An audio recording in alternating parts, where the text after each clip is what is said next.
musitó Kumagoro con gravedad, el rostro sombrío sobre las ascuas del hogar. —¿Por qué dice eso, jefe? —inquirió uno de sus hombres. El líder de la compañía, que creía haber rumiado aquella certidumbre para sus adentros, levantó la vista y buscó por el refugio al que le había preguntado. —La mayoría de vosotros no estabais aquí la última vez que un daimyo reclamó nuestros servicios, pero también fue en vísperas de una guerra. —¿Por qué, Kumagoro? —preguntó otro. —¿Qué tiene que ver la guerra con todo esto? Tenéis la cabeza hueca. A ninguno resulta extraño que un gran señor como Gendo Sugawara se arriesgue por una ruta tan adversa. ¿Qué necesidad tendría de ello? Hubo murmullos afirmativos, como si Kumagoro hubiera verbalizado un pensamiento que había pasado por la mente de todos. ¿Huye de alguien? Huir, no, corre hacia la guerra. Pero es imposible que un ejército cruce la montaña. No necesita un ejército. El jefe de los montañeros escupió al fuego. Todavía no, al menos. Os diré lo que está pasando. Al igual que hace años, Toyotomi ha convocado a los grandes señores en Kioto. Allí preparará la guerra contra los Tokugawa, y cualquier retraso por parte de sus vasallos pondría en duda la lealtad del rezagado. Es más, algunas malas lenguas podrían llegar a insinuar que la demora responde a dudas de última hora, al deseo de dicho daimyo de no dejar a las claras tan pronto cuáles son sus lealtades. Es por ello que esos diablos se dan patadas en el culo por llegar los primeros ante la presencia de su señor. Ninguno quiere señalarse. Sus ejércitos bien pueden llegar más tarde, pero todos deben estar ante el Kanpaku cuando éste levante la cabeza. ¿Cómo puedes saber tú todo esto? Kumagoro sonrió ante aquel comentario descreído. Las guerras tienen un hedor que flota en el aire, hijo, incluso antes de que se derrame la primera gota de sangre. Los comerciantes hablan de ello y cambian sus rutas. Los monjes se encierran en sus monasterios y los señores de la guerra hacen cosas extrañas, como acudir a nosotros para que le ayudemos a cruzar estas montañas.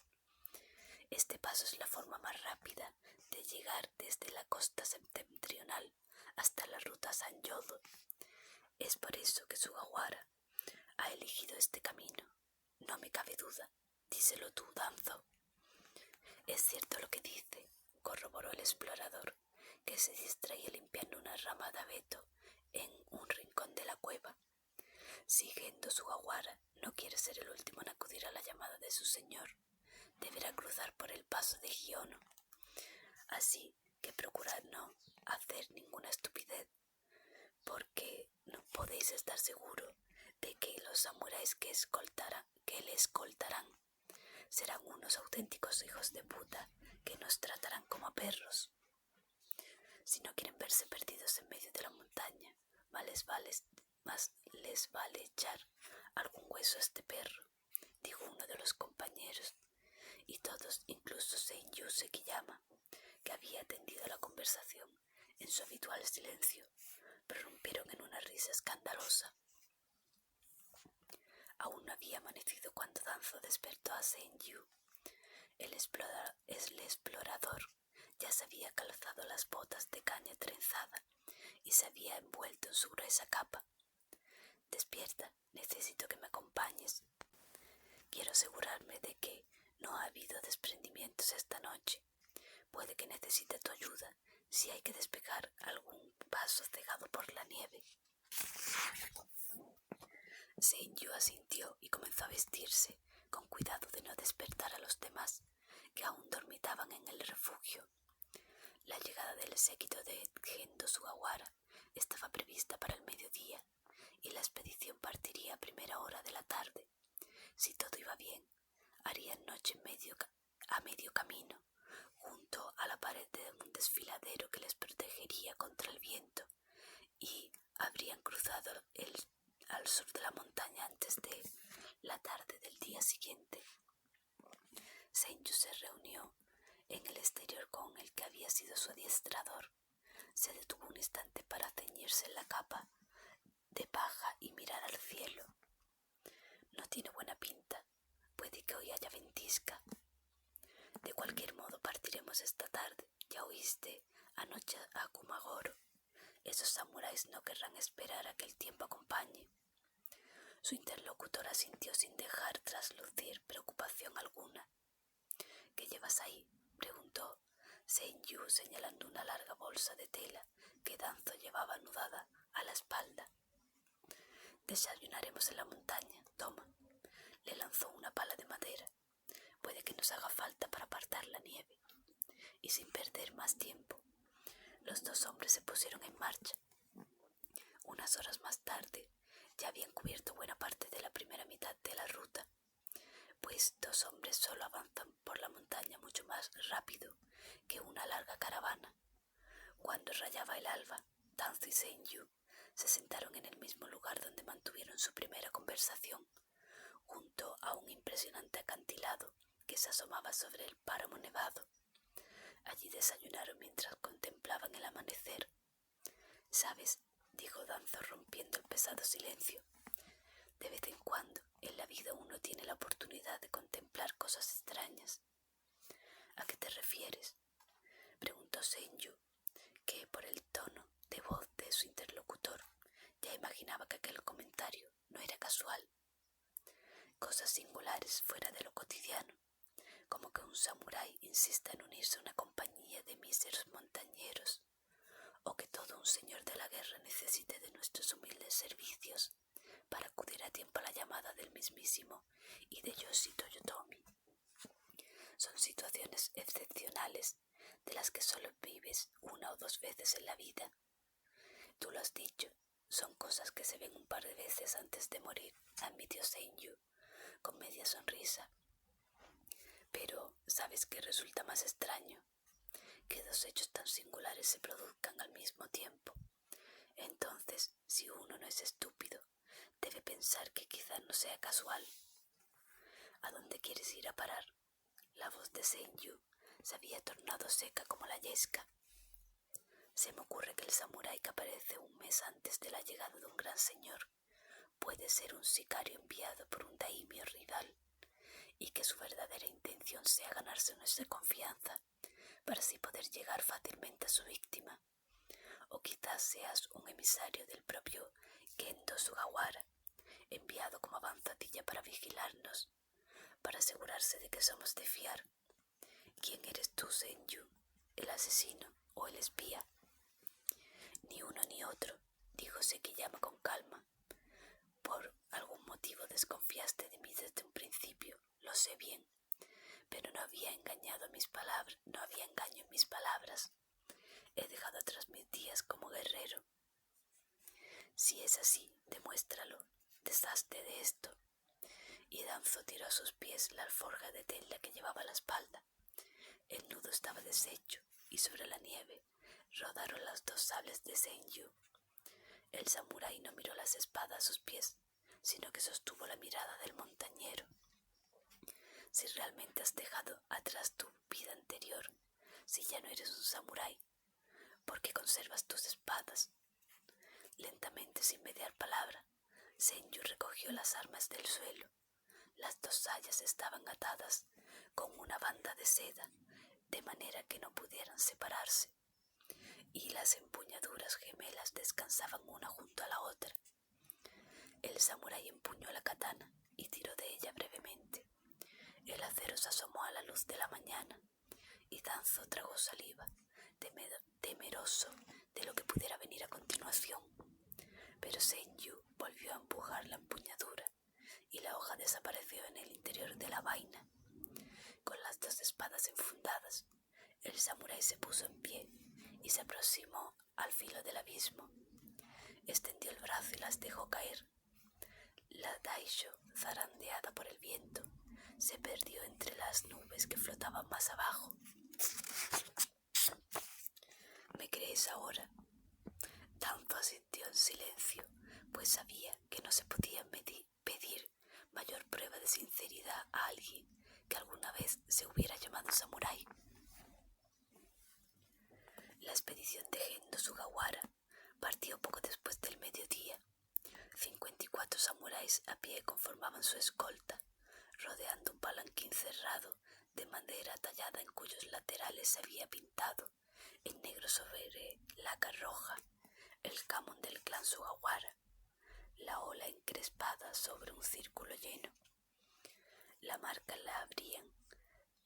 la abrían 3 exploradores de la compañía de Iono, entre los que se encontraba Danzo, y la cerraban los porteadores que cargaban en andas el bagaje de la escolta. Otros 2 hombres de la compañía, sus cargadores más robustos y seguros, transportaban el palanquín de su señoría. Desde atrás, como uno de los porteadores más rezagados, Senju tenía una vista privilegiada de la larga columna que serpenteaba sobre los repechos, entre las quebradas y por las angostas cornisas, con las más coloridas armaduras de los guerreros brillando sobre el blanco yermo de la montaña. A su paso la nieve quedaba aplastada y marchaba manchada de un gris sucio, y las voces de los samuráis reverberaban entre las macizas paredes de roca. Los hombres de Iono, por el contrario, marchaban en silencio. Alguien debería decirles que respetaran la quietud de la montaña, pensó Senju. Pueden ofender a los dioses que aquí habitan y provocar un alud. Pero los dioses se mostraron piadosos aquella tarde, y su enojo no fue más allá de una suave nevada y un viento que arremolinaba los copos antes de llegar al suelo. Todo transcurría como era debido, sin que la temida ventisca hiciera acto de presencia. Solo pararon una vez para descansar, junto a un amplio mirador, desde el que se veía la vasta ladera nevada y los bosques de pinos que se extendían hasta el anochecer. Los hombres bebieron agua y comieron arroz frío para reemprender pronto el camino, pues no era aconsejable detenerse largo tiempo sin el calor de las hogueras. El comandante de la expedición, un samurái de unos 50 años, de mirada despierta y maneras tranquilas, se aproximó al palanquín para hablar con su señor, que nunca asomó la cabeza más allá de la cortinilla que preservaba la intimidad de la cabina. Cuando por fin reanudaron la marcha, la tarde había comenzado a caer y el viento reciaba. El cansancio era evidente entre la escolta de Sugawara, pues los guerreros no estaban habituados a transitar por las pendientes nevadas. Los hombres de Iono, sin embargo, pese a cargar las pesadas andas, mostraban mayor disposición a seguir adelante. Kumagoro advirtió al comandante que no podían parar todavía. La noche no puede sorprendernos en la pared de la montaña. Debemos alcanzar el amparo de los desfiladeros. El samurái asintió y alentó a sus hombres para que demostraran su valía. Casi había anochecido por completo cuando el agotamiento ya era palpable en toda la columna. Todos los exploradores mantenían vivaz el paso, libres de la carga de los portadores y acostumbrados como estaban a la montaña. El resto avanzaba ya sin fuerzas siquiera para levantar la vista del suelo. Solo por casualidad, cuando atravesaban una cornisa de no más de 2 ken de ancho, Senju alzó la cabeza y pudo ver cómo Danzo se apartaba de la caravana para arrodillarse junto a la pared de la montaña. No lo consideró nada especialmente extraño, hasta que vio que su compañero usar la pala para apartar la nieve y desenterrar un bulto envuelto en trapos. Lo hizo con la naturalidad del que recoge una moneda del suelo, de modo que nadie reparara en él. Pero cuando el montañero apartó los paños empapados, todo cobró sentido súbitamente. La desconfianza de Danzo, la manera en que le había engañado para deshacerse de sus armas, absolutamente todo. Senju dejó caer las varas que cargaba al hombro, y el portador que sujetaba el otro extremo de la tabla tuvo que ver, impotente, como los bultos se esparcían sobre la nieve. Ignorando las imprecaciones de su espalda, avanzó con determinación hacia Danzo, al tiempo que empuñaba el largo cuchillo oculto bajo su kimono. Los demás se apartaron a su paso entre murmullos de desconcierto. Cuando los samuráis que seguían el palanquín se percataron de la presencia de Senju, este ya había llegado a las espaldas de su presa, la punta de su daga asomando bajo la pesada capa de invierno. De repente, el acero estalló contra el viento y la mano armada de Senju cayó sobre la nieve. Danzo estaba ahora frente a él, sus ojos fríos como nunca antes. Blandía la espada que le había mutilado sin piedad, y el samurái comprendió que jamás tuvo oportunidad de sorprender a aquel hombre. Durante el instante eterno en que sus miradas se encontraron, Senju aguardó el golpe de gracia, pero el montañero se limitó a darle la espalda mientras él caía de rodillas sobre la nieve manchada de su propia sangre. «Gendo Sugawara», exclamó Danzo, y ahora sí todos se detuvieron y volvieron el rostro hacia él. «Mi nombre es Seizo Ikeda. He venido a reclamar lo que me pertenece». Aquellas palabras alumbraron un auténtico infierno en el corazón del inhóspito invierno, y las espadas sisearon al salir al unísono de sus vainas.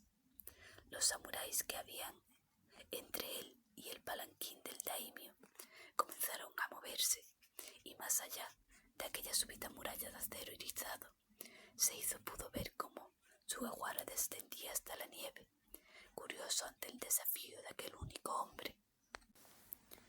No más de 30 pasos los separaban del asesino de su padre, 30 pasos para concluir un camino que había tardado 18 años en recorrer, desde que una noche de primavera debiera huir de su hogar en llamas.